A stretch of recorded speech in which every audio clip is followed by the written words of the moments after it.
Hi hello welcome to my dear competitive aspirants. Welcome to Sam institute YouTube channel. So ఈరోజు ప్రధానంగా మీ ముందుకు రావడం గల కారణం ఏమిటి అంటే బీహార్లో రిజర్వేషన్స్ అనేటివి మనకు పొడిగించడం అనేది జరిగింది. బీహార్ రిజర్వేషన్స్ అనేది పొడిగింపు అన్నమాట. 50% టు 65 అండ్ ఈడబ్ల్యూఎస్ కోటా కలుపుకుంటే మనకు 75% అనేది మనకు బీహార్లో రిజర్వేషన్ అనేది ఇక్కడ అమలు కాబోతుంది. అయితే దీనికి సంబంధించి సమాచారం ఎగ్జామ్ పాయింట్ ఆఫ్ వ్యూలో ఇప్పుడు జరగబోయే group 1 group 2 exam point of వ్యూలో మరి ఎలాంటి ప్రశ్నలు అడుగుతాడు, రాజ్యాంగపరంగా మనకు చూసుకుంటే సుప్రీంకోర్టు మరి రిజర్వేషన్లకు ఎంత శాతానికి మించరాదని చెప్పింది, ఏ కేసులో తీర్పునిచ్చింది, మరి బీహార్ దీన్ని ఎలా ముందుకు తీసుకెళ్ళబోతుంది అనే అంశాలను ఇక్కడ మనం ఈరోజు ఈ సెషన్లో చర్చిద్దాము.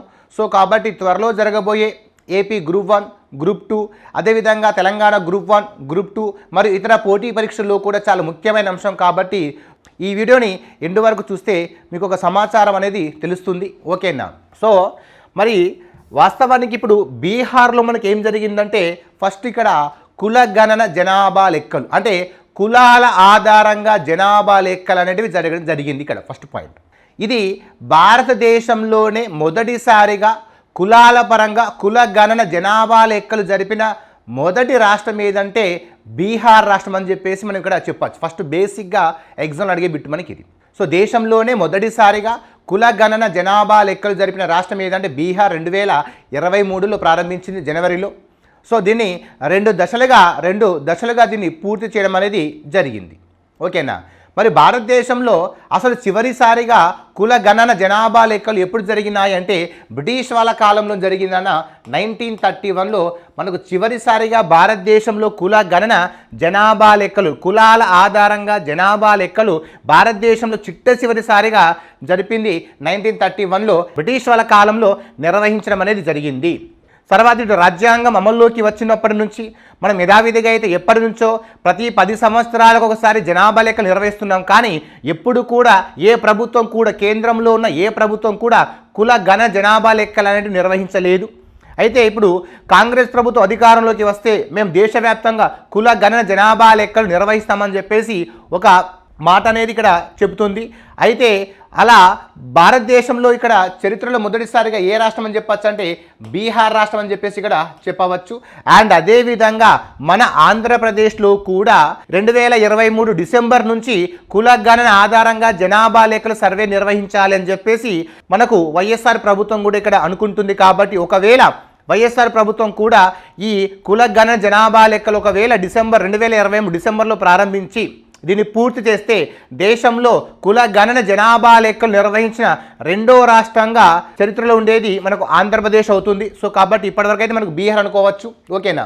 మరి రిజర్వేషన్స్ అనేటివి మాట్లాడుతున్నాం.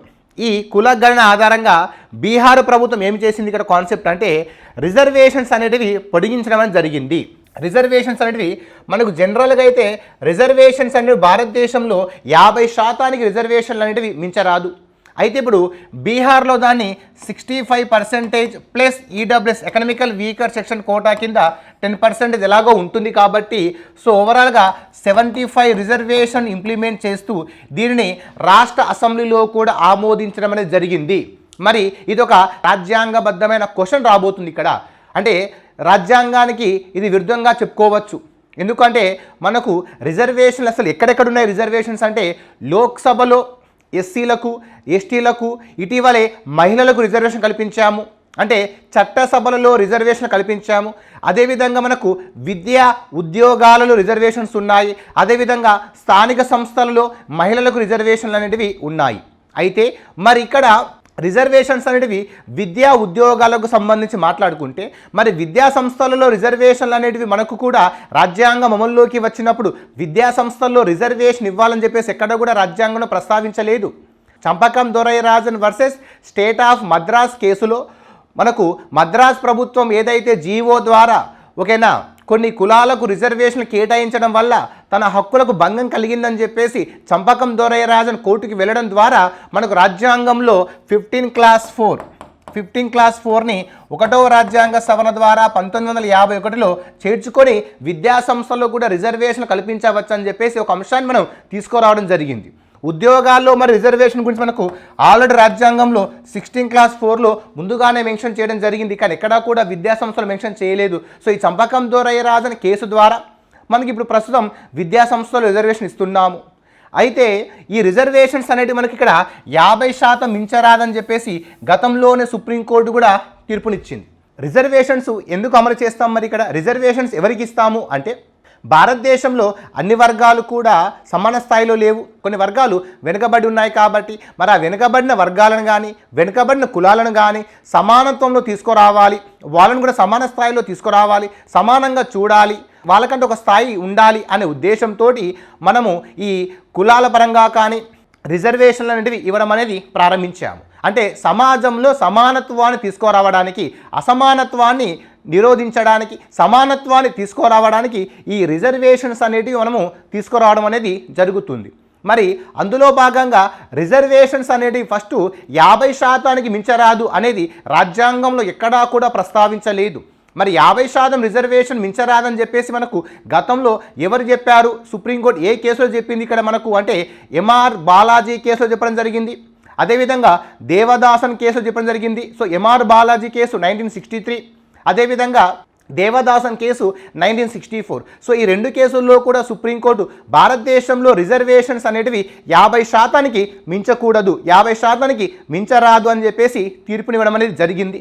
సో ఇదే తీర్పును సుప్రీంకోర్టు మళ్ళీ ఇంద్రసహాని కేసులో కూడా సుప్రీంకోర్టు మరి ఇదే కేసును మనకు ఇంద్రసహాని కేసులో కూడా ఇంద్రసహాని వర్సెస్ యూనియన్ ఆఫ్ ఇండియా 1992లో కూడా సుప్రీంకోర్టు రిజర్వేషన్స్ అనేది 50% మించరాదని చెప్పేసి తీర్పునిచ్చింది. అంటే గతంలోనే సుప్రీంకోర్టు 2 సార్లు తీర్పునిచ్చింది. మొత్తం ఓవరాల్గా ఇక్కడ మనం గమనిస్తే ఎగ్జామ్ పాయింట్ ఆఫ్ వ్యూలో రిజర్వేషన్స్ అనేటివి మొత్తం 50% మించరాదని సుప్రీంకోర్టు ఇప్పటి వరకు మనకు 3 కేసుల్లో తీర్పునివ్వడం జరిగింది. రాజ్యాంగంలో ఎక్కడా కూడా 50% మించరాదని మెన్షన్ చేయలేదు. సో కోర్టు తీర్పుల ద్వారా మనం ఈ సిద్ధాంతాన్ని అనుసరిస్తున్నాము. అయితే ఇక్కడ తమిళనాడు రాష్ట్ర ప్రభుత్వం తీసుకుంటే తమిళనాడులో మనకు మరి 69% రిజర్వేషన్ అనేది ఇంప్లిమెంట్ అవుతుంది. మరి తమిళనాడులో విద్యా ఉద్యోగాల్లో ఎస్సీలకు, ఎస్టీలకు, బీసీలకు అందరి కూడా 69% రిజర్వేషన్ని మనకు తమిళనాడు రాష్ట్ర ప్రభుత్వం ఇంప్లిమెంట్ చేస్తుంది. మరి తమిళనాడులో 69% రిజర్వేషన్ ఏదైతే ఉందో దానిని తమిళనాడు ప్రభుత్వం కేంద్ర ప్రభుత్వంతో చర్చించుకొని 69% రిజర్వేషన్ ఎక్కడ చేర్చారంటే రాజ్యాంగంలో మనకు 9వ షెడ్యూల్లో చేర్చడం జరిగింది. ఎక్కడ చేర్చారు? 9వ షెడ్యూల్లో చేర్చడం జరిగింది. ఎన్నో రాజ్యాంగ సవరణ ద్వారా 76వ రాజ్యాంగ సవరణ ద్వారా 1995లో ఈ తమిళనాడులో ఏదైతే 69% రిజర్వేషన్ ఉంటుందో ఆ రిజర్వేషన్ అనే అంశాన్ని 9వ షెడ్యూల్లో చేర్చడం అనేది జరిగింది. మరి 9వ షెడ్యూల్లో చేరిస్తే ఏమవుతుంది సార్ అంటే ఇక్కడ న్యాయ సమీక్ష ఉండదా అని చెప్పేసి మనము ఇక్కడ అనుకోవడం జరుగుతుంది. అయితే సుప్రీంకోర్టు ఈ విషయాన్ని కూడా మనకు 2007లో తీర్పునిచ్చింది. సుప్రీంకోర్టు 2007లో ఏమని తీర్పునిచ్చిందంటే ఐఆర్ కోహిలో వర్సెస్ తమిళనాడు కేసులో సుప్రీంకోర్టు ఏమని చెప్పింది అంటే ఓకేనా, ఐఆర్ కోహిలో వర్సెస్ తమిళనాడు కేసులో సుప్రీంకోర్టు ఏమని చెప్పింది అంటే రిజర్వేషన్స్ అనేటివి సంబంధించి చూసుకుంటే ఇక్కడ సుప్రీంకోర్టు ఇచ్చిన తీర్పు ఏమిటి? ఐఆర్ కోహిలో వర్సెస్ తమిళనాడు కేసులో సుప్రీంకోర్టు ఏమని తీర్పునిచ్చింది అంటే 1973 తర్వాత 9వ షెడ్యూల్లో చేర్చిన చట్టాలపైన మాకు న్యాయ సమీక్ష అధికారం ఉంటుంది అని చెప్పేసి సుప్రీంకోర్టు తీర్పునివ్వడం జరిగింది. అంటే ఇక్కడ రాజ్యాంగపరంగా మనం చూసుకుంటే న్యాయపరంగా చూసుకుంటే 9వ షెడ్యూల్లో ఇప్పుడు చేర్చిన చట్టాలపైన న్యాయ సమీక్ష చేసే అధికారం ప్రస్తుతం సుప్రీంకోర్టులకు ఉంది. మరి ఇప్పుడు బీహార్ ప్రభుత్వం ఏదైతే ఉందో ఈ బీహార్ ప్రభుత్వం మరి ఓవరాల్గా 75% రిజర్వేషన్ ఏదైతే ఉందో ఈ 75 రిజర్వేషన్ అనేది ఇక్కడ సుప్రీంకోర్టు మరి దీన్ని ఏ విధంగా ఆమోదిస్తుంది అనే అంశాన్ని పరిశీలించాలి. మరి ప్రభుత్వం ఏ విధంగా వాదిస్తుంది, మరి సుప్రీంకోర్టు ఈ విషయంలో ఏమని తీర్పునివ్వబోతుందో అనేది మనకు ముందు సుప్రీంకోర్టు ఇచ్చే తీర్పు మీద ఆధారపడి ఉంటుంది. ఎవరైనా దీన్ని సుప్రీంకోర్టు ప్రశ్నిస్తే ఖచ్చితంగా సుప్రీంకోర్టు దీనికి సంబంధించిన సమాధానాన్ని బీహార్ ప్రభుత్వం నుంచి అడుగుతుంది. సో అది వాళ్ళు ఇచ్చే సమాధానాన్ని ఆధారంగా చేసుకొని సుప్రీంకోర్టు మరి ఈ రిజర్వేషన్ని సమర్థించవచ్చు, లేదంటే కొట్టివేయడానికి కూడా అవకాశం ఉంది. సో ఏం జరుగుతుందని మనం ఇక్కడ వేచి ఉండాలి. ఓకేనా. సో మరి ఈ రిజర్వేషన్స్ అనేది 75% ఎలా ఇస్తున్నామంటే ఈ జనాభా లెక్కలు ఎప్పుడైతే అంటే కుల గణన జనాభా లెక్కలు ఎప్పుడైతే బీహార్లో నిర్వహించారో ఇందులో ఇప్పుడు రిజర్వేషన్స్ ఏమైనాయి అంటే ఇంతకుముందు ఈబీసీ వాళ్ళకు 18% ఉంటే ఇంతకుముందు ఈబీసీ వాళ్ళకు 18% ఉంటే ఇప్పుడు 25% వాళ్ళకు రిజర్వేషన్ పొడిగించడం జరిగింది. అంటే ఎక్స్ట్రీమ్లీ బ్యాక్వర్డ్ క్లాసెస్ అంటాం ఇంగ్లీష్లో, అంటే అత్యంత వెనకబడిన తరగతులు అంటాం. సో వాళ్లకు రిజర్వేషన్ గతంలో 18% ఉంటే ఇప్పుడు ఈ కుల గణన జనాభా లెక్కల ఆధారంగా 25% వాళ్ళకు విద్యా ఉద్యోగాల్లో రిజర్వేషన్ ఉంటుంది అని చెప్పింది. అదేవిధంగా ఎస్సీలకు గతంలో 16% రిజర్వేషన్ ఉంటే ఇప్పుడు ఆ రిజర్వేషన్ని 20% పొడిగించడం అనేది జరిగింది. అండ్ అదేవిధంగా అదర్ బ్యాక్వర్డ్ క్లాస్, వెనకబడిన తరగతులు, వీళ్ళు అత్యంత వెనకబడిన తరగతులు. ఓకేనా, వీళ్ళు గతంలో మనకు 15% రిజర్వేషన్ ఉంటే మరి ఈసారి వాళ్ళకు 18% రిజర్వేషన్ పొడిగించడం జరిగింది. ఎవరికి? ఎస్సీలకు. సో ఎస్టీ పాపులేషన్ తక్కువ కాబట్టి సో ఇక్కడ ఎస్టీల గతంలో 1% ఉంటే ఎస్టీలకు ఇప్పుడు 2% రిజర్వేషన్ ఇస్తున్నాం. ఎకనామికల్ వీకర్ సెక్షన్ వాళ్ళకు 10% ఇస్తున్నాం. సో ఓవరాల్గా ఇప్పుడు ఇది వీళ్ళని కలుపుకుంటే ఓవరాల్గా 75% రిజర్వేషన్ అనేది బీహార్లో అమలు కాబోతుంది. ఓకేనా, బీహార్లో మరి అమలు కాబోతున్న ఈ 75 రిజర్వేషన్ ఏదైతే ఉందో మరి దీని విషయంలో సుప్రీంకోర్టు ఎలాంటి చర్యలు తీసుకోబోతుంది?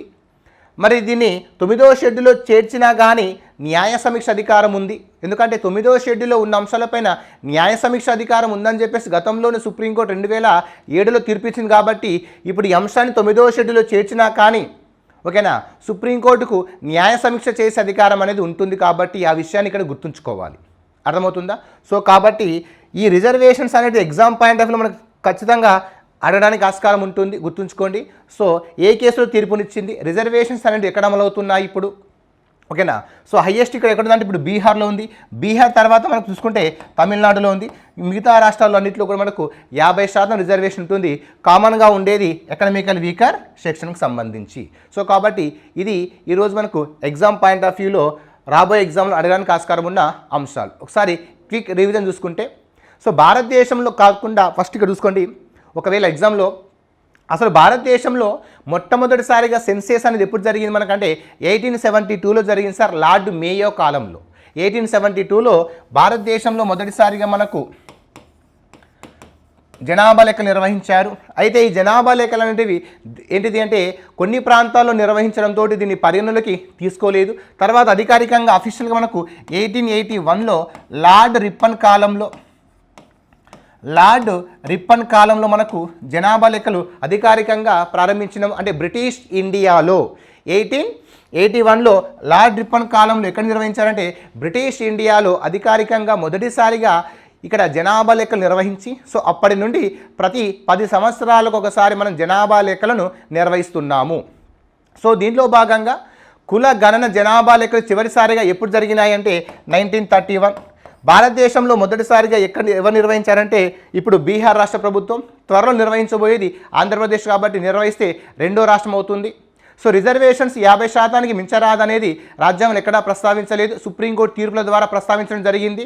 అది మనకు ఎముకడి M R Balaji case, Devadasan case, Indra Sawhney case అనేది.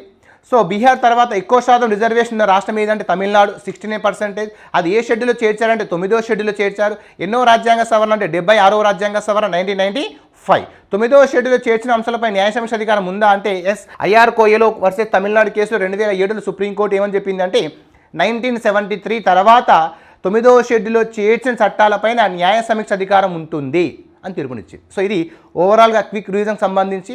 సో పోటీ పరీక్షల్లో ఈ అంశాలకి వెళ్ళి ఖచ్చితంగా ఎగ్జామ్లో అడగడానికి ఆస్కారం ఉంది. కాబట్టి దీని మీద మరి ఏమైనా న్యాయపరమైన చర్యలు వస్తే, సుప్రీంకోర్టు ఏమైనా తీర్పులు ఇస్తే మళ్ళీ వాటితో మీ ముందుకు వస్తాను. ఇదే విధంగా ప్రతిసారి ఈ గ్రూప్ 1 గ్రూప్ 2కి సంబంధించి మరి ఇక్కడ గ్రూప్ 1 గ్రూప్ 2కి సంబంధించి ప్రతి కంటెంట్ కూడా మీకు ఎప్పటికప్పుడు కరెంట్ అఫైర్స్, పాలిటీ కానీ, జాగ్రఫీ కానీ ఏదైతే ఉందో అవన్నీ కూడా మీకు ముందుకు మా అధ్యాపకుల బృందం చేత మీ ముందుకు రావడం అనేది జరుగుతుంది. ఇది మీ రాబోయే గ్రూప్ 1 గ్రూప్ 2 మీ సక్సెస్లో భాగం అవుతుంది. కాబట్టి సో దీన్ని ఎప్పటికప్పుడు వాచ్ చేయండి. కొత్తగా ఎవరైతే ఉన్నారో వాళ్ళు మా ఛానల్ని సబ్స్క్రైబ్ చేసుకొని మిగతా వాళ్ళు కూడా షేర్ చేయండి. Thank you so much all of you.